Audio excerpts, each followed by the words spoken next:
Pokémon Rumble Blast, truly one of the games of all time. Sandwiched in between two games that you cannot buy anymore, we have whatever this is supposed to be, which is our subject of today. This game is what I would like to say is the only one of the three Pokémon Rumble games to follow the original, to feel like a natural evolution to what the first game was. And for some reason, I keep hearing that it's worse than the others. First off, what? Second off, why? And third off, are you sure the game with intrusive microtransactions halting gameplay isn't worse?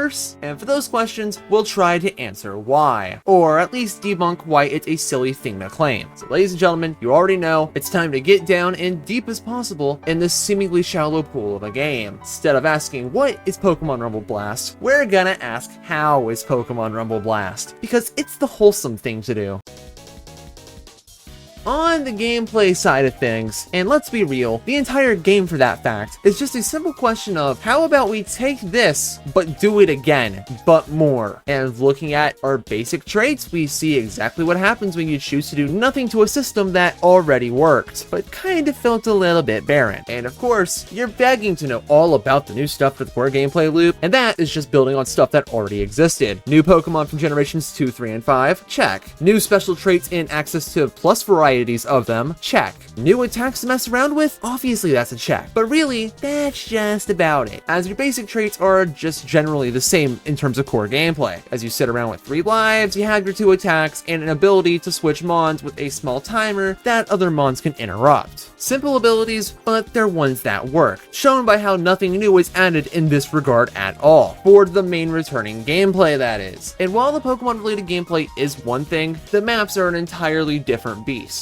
So before we even touch the normal stages, we have to peek at the world map, because yeah, this exists now, essentially being big hubs connected to the main towns containing all the maps and story progression stuff, alongside mostly useless encounters, functioning in a structure that's world-based with sub-areas. Overall, it works decently well considering there's always some boss area gating progression with the game's level curve that doesn't need you to repeat content for days on end. But cool, whatever. Who cares in the slightest? Because it's the maps in question that actually mattered. And with the main stages, get this. For the most part, they work the same as intended from the first game. Many waves of mons that you can potentially recruit, broken up in between few areas before you go and fight a boss. And by any of that, I mean probably just avoiding the wild mons, because sometimes fighting them is just not very optimal, especially when a bunch of mons can just call for backup now. But that's not the important part. This is where the new stuff drops in and comes at you like a sudden need to fetch food at 3 a.m. as 2 new features, of course, have to take the spotlight here. The Rumbus Room exists and has a nasty habit of just popping in randomly via the catapult being tilted the wrong way, sending you to what's basically a mini battle royal if it faces the right, or a room with several boss Pokemon should it face left. Regardless, it's a complete and utter claustrophobic mess, capable of sending you packing, or at least being a decent source of money, or sadly, a waste of time. Regardless, beating these don't really do much, as you'll just end up going back to the main map just as you were before, but at least they keep the game from getting a little too repetitive,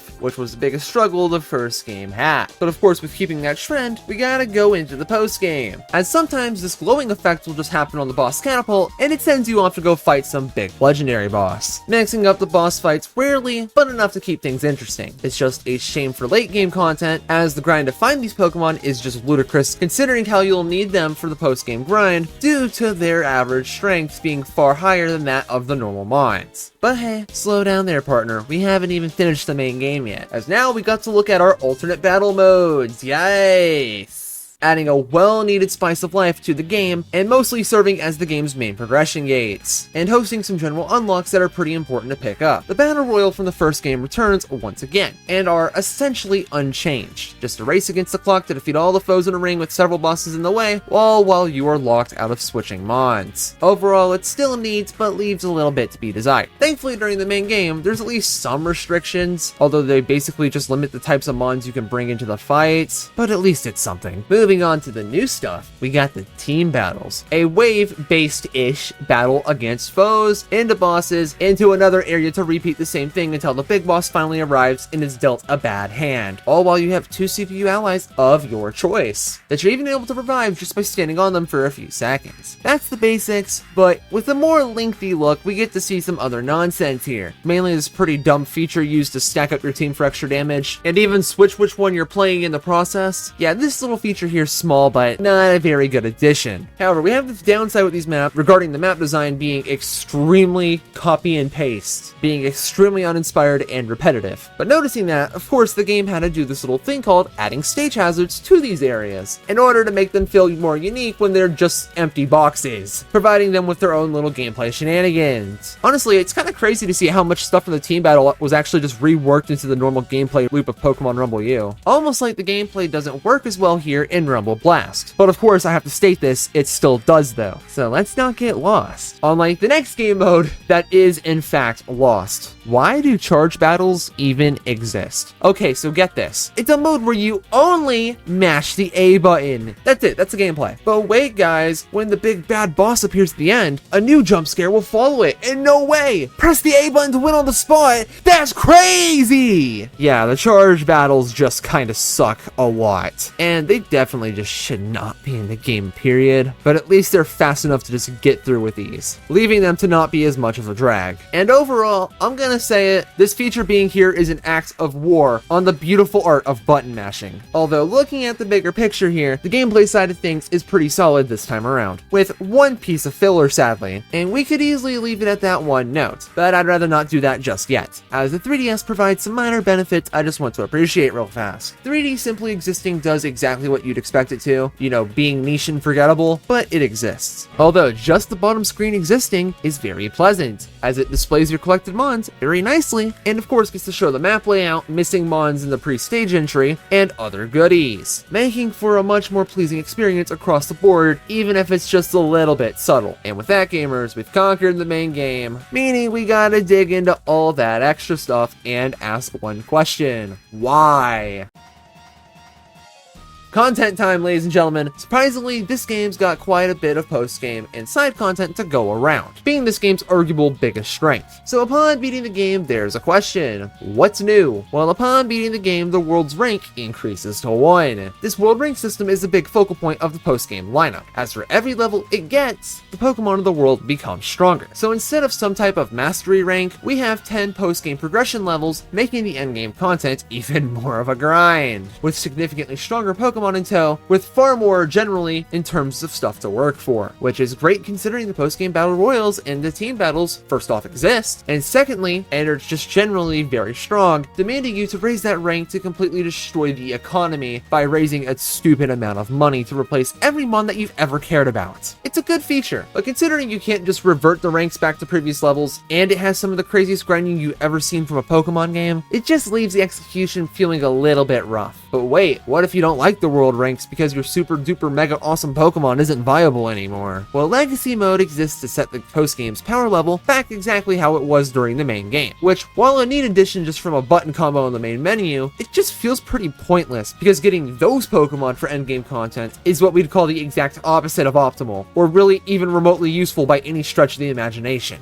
I guess it could be useful for grinding money. And rounding out the post-game content already is the Battle Locale, essentially being a challenge run of a random map in the game where your main collection is banished to the Shadow Realm, as you only get to use this useless starting Rattata and then use anything you pick up during the main stage to clear the given map. Obviously, the challenge comes from using new mons with all their ups and downs in regards to levels and moves, which makes the boss fight at the end pretty damn sketchy and pretty fun. And the game does also give you some decent money for winning, with those rewards even scaling for a chain bonus, at least making repeat content less repetitive. So, bonus I guess? Meaning now it's time for the remaining side content. A returning but neutered a bit feature this time is co-op play. Access through this building, you can play with a singular buddy through wireless play to do exactly as you'd expect. In this game's case though, only having 2-player play is fine, mainly due to the game's lack of 3DS download play, why would you do this to us, and the simple fact that you've never even met somebody else who's even played the game. God forbid 2 or 3 other players. Although now, it's time for the content that I cannot showcase on emulator. So basically, all the Street Pass stuff, as this building here allows you to battle other people's collections that you've met through Street Pass, or to access mythical Pokemon via bonus encounters, through meeting people through Street Pass, or of course, using play coins, both of which are excellent additions. And of course, this is something I can definitely speak on due to my prior time using the features. Even if I can't can't showcase any of it, although the latter is very grinding both in maps and in the real world. Finally, bringing us to our last feature, being passwords. While it returns from the first game, they moved it to this Muna tucked away into a corner so you'd never find a damn thing. But the catch here is the Pokemon that you redeem through the passwords do not automatically join you, as instead they move into the overworld to be battled and gotten, and multiple times should you accidentally get rid of them. Honestly, despite the extra step, it's a bit of a minor upgrade, as of course now you have an insurance policy just in case you make a little fumble, which now leaves us with the game's main town functions. And kicking that lineup off is the one you're gonna come back to, like Fortnite players with their Adderall addictions, or like me with my addiction to gambling in Fire Emblem Heroes. Yep, it's the Glow Drop Fountain. You go here to heal your party, and that's literally it. Important as during the main game, you just don't get healed after you do regular stages. And in the post-game's case, if you exit the stage, you still don't get healed either. So for HP reasons, you'll be coming back here a lot.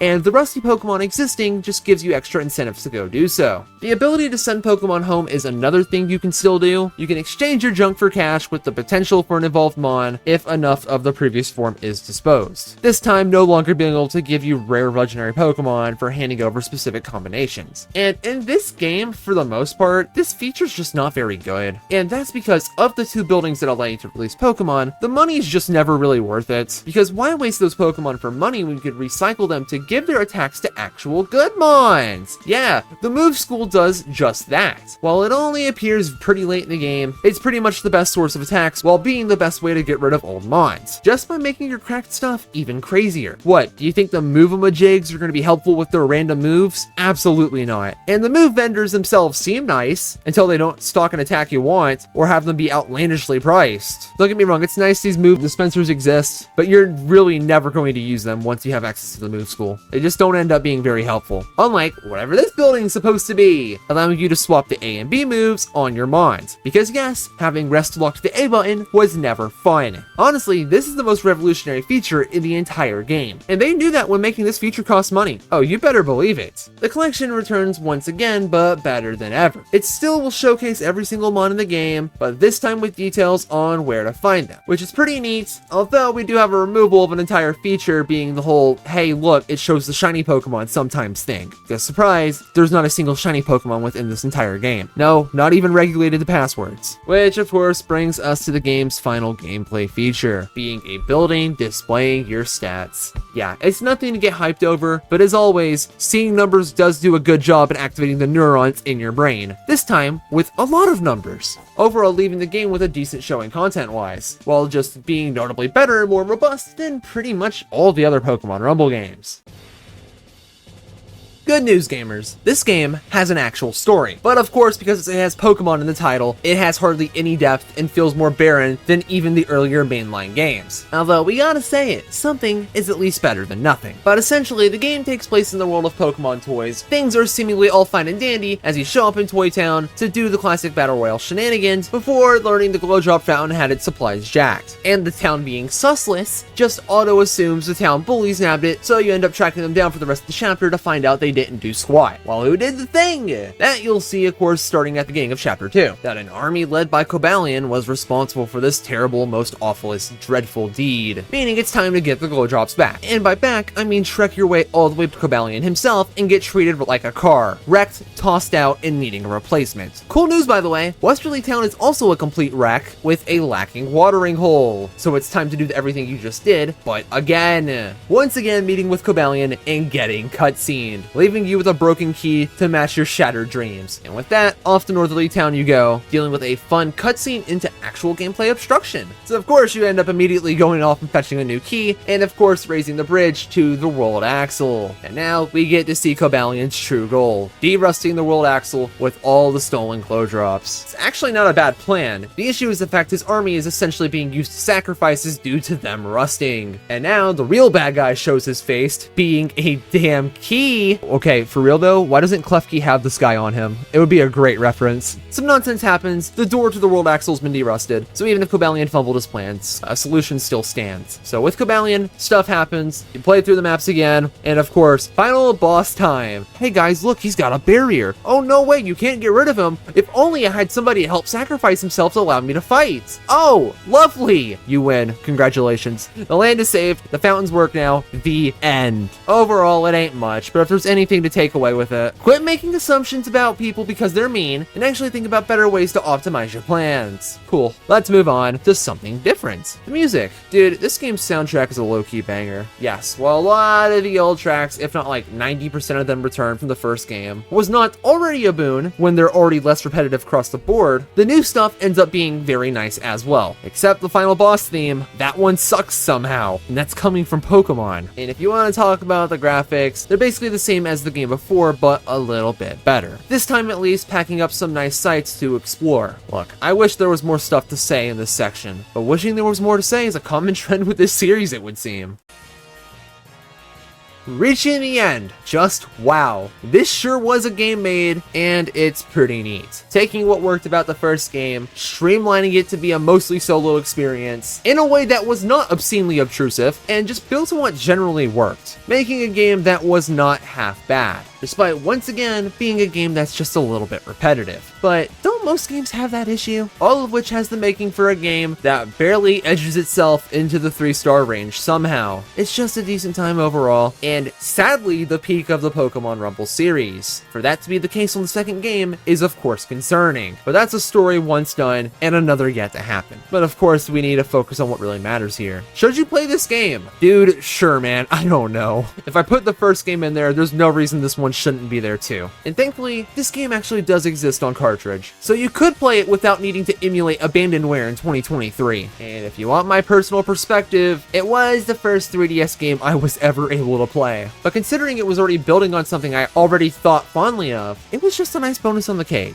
And with an endgame grind that actually felt fun to grind for, to get all that best possible stuff. Overall, being pretty damn nice. Is it my favorite Pokemon Rumble game? No. Beating the NFC figures in Rumble U is a tall order. I'm not even gonna lie about that. Leading to a pleasant second place to walk out on, is what I would say if the physical release of Pokemon Rumble World never happened. Gamers, thank you for watching. Hopefully you had a time, and until next time, can I please just get an encounter with the legendary? I've been resetting for the past 20 minutes!